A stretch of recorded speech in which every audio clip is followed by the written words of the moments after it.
We are back working on the USS Grissom. This is the newest Star Trek model kit being put out by Polar Lights this winter. So I've done just a little bit of work to the model in between the last video and this one. First thing is I fixed some of the seams. So I fixed how the nacelles were meeting up with the platform, and I fixed kind of how these two parts matched up. There was a big gap under here on the last video. Now, redoing this meant I had to mask off the top of this dome again, which meant I had to lay tape down against this grid line and cut it off again. That has left this grid line a little chewed up. You can kind of see this grid line looks great. This one looks much rougher. But overall, getting to redo this seam is such a big improvement. I don't really mind that this grid line looks a little chewed up. And, you know, you're not really going to notice once you're a foot or two away from the model. I've also been adding on some of the gray panels. So you can see I've got some gray panels here on the nacelle, gray panels on top of the nacelles. And on the sensor pod, you can see I've laid down a lot of gray lines along some of these colored parts. I've left a white line here, but two gray ones on either side. And I've done some gray on the top of the sensor pod. So it's probably time to look at the actual Grissom studio model.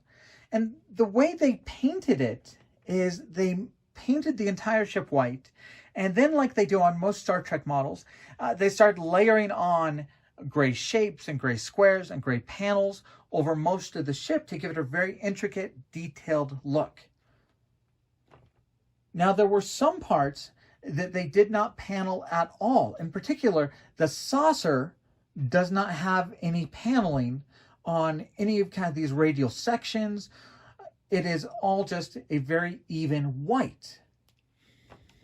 Also, looking at the studio model, the pylons are left very white. This shape down here is left white. And I really wanted to have that contrast between the sections that are white and the parts that are patterned and overlaid with gray. I knew I wasn't going to do an intricate gray pattern across the top of this deck. I know many of you will on a ship this scale, but I decided not to. I still wanted to have contrast, so I painted the entire top of the platform a gray to help this stand out. I also felt it was really necessary to put this gray panel on the nacelle. The nacelles don't look white when you look at the studio model. It looks like it has these panels. And talking about these panels brings me to probably one of the tougher decisions I have working on this model kit. And once again, because of the way these kits are molded, you can get a lot of detail on the tops, not much detail on the sides. So you can see there are quite a few panel lines across the top of the nacelle, but there's no panel lines on the side. So on this decal sheet that we're about to work with, they put those panel lines in as decals. So my thought is, if I'm going to have outlines on the panel lines here, then I should probably use a wash to bring out these panel lines across the top. Really, there's two ways to go. I could leave it just like this with the gray panels and without accenting the panel lines. But if I use the decals here, I might as well do the wash so that all the panel lines on those nacelles are darkened and defined. And then if I'm defining all the panel lines across the top of the nacelle, the question is, should I be defining all the panel lines running across the bottom of the sensor pod? So a handful of choices there of how I'm actually going to style my model kit. The decal placement guide for this model is on the inside box, like most of the Star Trek kits have been for the past couple years. So you get nice color pictures of the ship, how it should be detailed, and where each decal goes.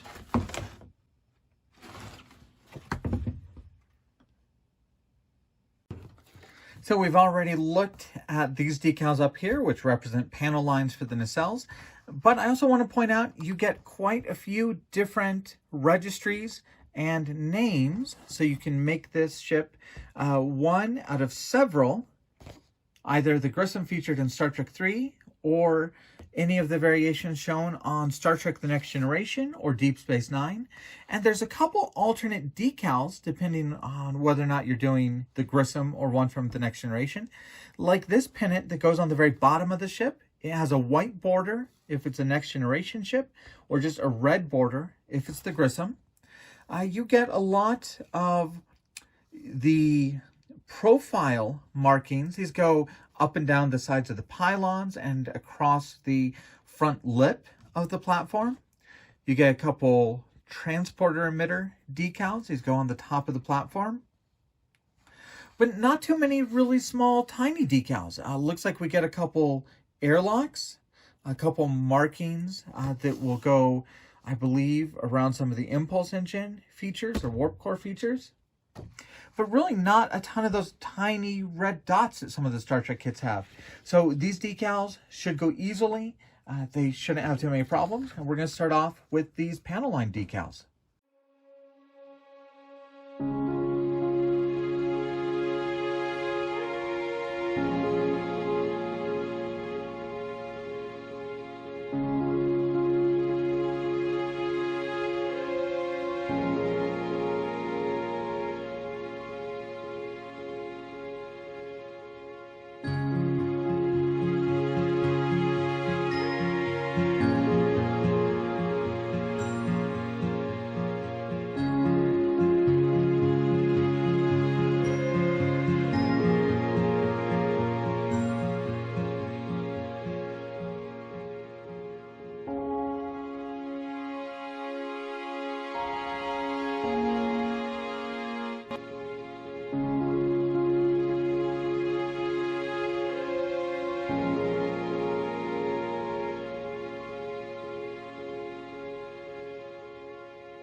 Okay, having put down some of the decals, I have a few thoughts. The first thought is, yes, if you want to use these decals for the panel lines, I would recommend doing a wash to darken the other ones. It just won't look right to have dark panel lines here and then non-dark here. If you don't want to use these decals, then probably leave it like it was in the beginning of this video without accented panel lines with just painted panels. My next observation, you saw me put down those transporter emitter decals. Those were wrong. I had to pull those off. Those are for the Next Generation version of the ship. And if we look at the box, decals 22 to 31 are used only for the Next Generation versions. So really, there's even less decals than I thought on this model kit. So if you skip 22 to 31, you skip the transporter emitters, you skip all of the red markings on the top of the nacelles. You skip this stripe and these markings. You skip this airlock decal here. So really, not too many decals at all for the Star Trek 3 version of the ship. Also, we do have an issue with this decal sheet printing. You see, these lines actually show you where the decal are. They don't go through the picture. This really should have a line going all the way to this one. This one should have a line going here. It's not a big deal. All the decals are really easy to figure out. But like on this one, it is something you really have to plan as well. So this one's 30. This is 24. This is 24. This one is 32. And this other one is 30. So it just would have been a little clearer if those lines had gone all the way. And especially down here when they talk about 3 and 4, this line is actually supposed to go all the way up to show a decal here. So it could be a little clearer if those lines had continued properly. The rest of the decals on this ship went on really wonderfully. Nice and easy. The only decals that really gave me any trouble at all were the blue and black dotted lines that go up and down the fronts and the backs of the pylons. Kind of the ones right in here. And they're thicker than the surface, so that they can kind of wrap around the sides of the pylons. I wasn't able to really get those to wrap around, so I ended up having to kind of trim them to kind of fit them to the pylon, which led to a few of the edges looking a little torn up, kind of like right over here. I don't think it really detracts too much from the model. I could probably clean that up with a little bit of paint.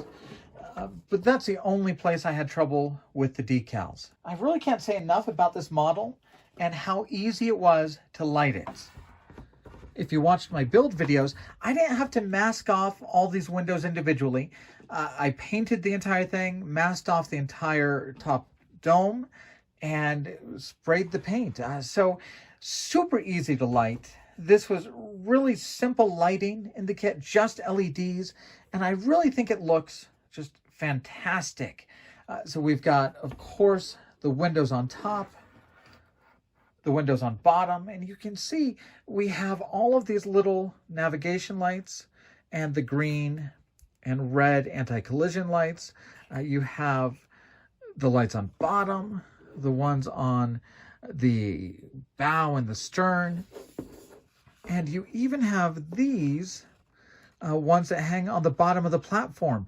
And as we saw in the first video, this is a really cool piece where this entire part of the back deck is clear. You just light block the outside, light it from the inside, so just this point shines through, and that's really well done. There's our impulse engine. The lighting was easy, and I think it's a really great effect. Somebody in one of the earlier videos asked if I could show the ship entirely in the dark, so let me turn out the lights.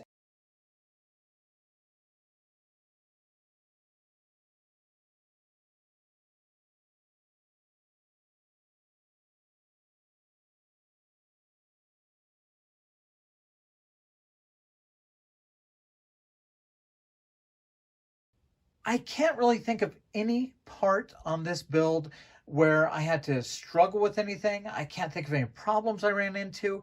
It was a good, easy build, and the model kit has a lot of detail. One of the things I like most about a model kit is when it looks good with what I've done, which I think is a fairly average amount of work people would put into the model. But I can really see parts where people could spend another 2 or 3 weeks on this model and just take it to another level. The back deck, as I mentioned before, I just did this back deck as a solid gray. I know people are going to do just an absolute wonderful job doing an intricate pattern across it. I know people are going to take some of these lights where I've just lit them and make them blinking lights. There's just a ton more that an expert modeler can do to this kit to really bring it to another level. I'd also like to take a second and just say one thing to really love about the Oberth class ships, the USS Grissom, is this is a pure science vessel. So really, no phaser strips, no photon torpedoes, nothing made for war. It is a science ship, pure and simple. For our first comparison, we're going to bring in the Klingon Bird of Prey. This is the classic model kit that's been out since the 90s and can be described as 1/350 of scale. And you can see there, these two are very similar in kind of heft and overall size. The Bird of Prey is a little wider than the Oberth is long. It is a little bit shorter, but these two would definitely fit well together on a shelf, and since they were paired up in the movie, I think they would make a nice display piece together. They're probably a little too big for a diorama, but these two would be very cool, kind of paired up with the Bird of Prey behind the Grissom. Now, the USS Grissom is only 14 inches long, but it is 1/350 of scale, which means we've got to look at it side by side with this, the 1/350 of scale USS Enterprise, James T. Kirk's Enterprise from the movies, in either the refit variation or the 1701 variation. This is probably the centerpiece of a lot of people's collections. And really, I'd have to assume the USS Grissom is meant to be displayed with this ship. They're in the same scale, they're from the same line of movies, and let's see what they look like together. All right, definitely a smaller ship, but it doesn't really seem out of place. It might just show how big these Constitution refit ships really are. So the USS Grissom really is just a little bit longer than the Enterprise's engineering section, but without the bulk of the engineering hull, without the huge nacelles, and definitely with the smaller saucer.